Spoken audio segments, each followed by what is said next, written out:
शक्तीपीठ महामार्गाविरोधात पंढरपुरात शेतकऱ्यांचा एल्गार, भर पावसात काढली भव्य पायी दिंडी। राज्याचे मुख्यमंत्री देवेंद्र फडणवीस यांचा महत्वाकांक्षी प्रकल्प मानला जाणाऱ्या शक्तीपीठ महामार्गाला तीव्र विरोध झालाय। या प्रस्तावित महामार्गामुळे बाधित होणाऱ्या शेतकऱ्यांनी आज पंढरपूर येथे एक भव्य मेळावा आयोजित करून सरकार विरोधात तीव्र नाराजी व्यक्त केली।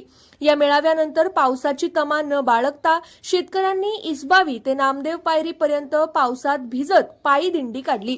आजच्या या आंदोलनात मोठ्या संख्येने शेतकरी सहभागी झाले होते। शक्तीपीठ महामार्ग रद्द झालाच पाहिजे अशा घोषणा यावेळी देण्यात आल्या।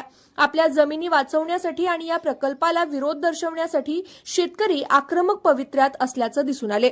शेतकऱ्यांच्या या लढ्याला पाठिंबा देण्यासाठी महाविकास आघाडीसह विविध राजकीय पक्षांच्या बड्या नेत्यांनी हजेरी लावली।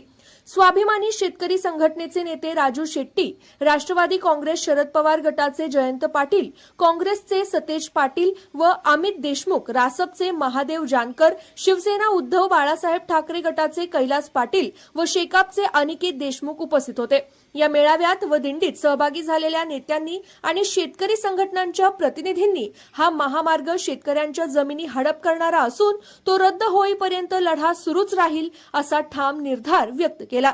पावसाची संततधार सुरू असतानाही हजारो शेतकऱ्यांनी नामदेव पायरीपर्यंत पायी दिंडी काढून सरकारला आपली ताकद दाखवून दिली।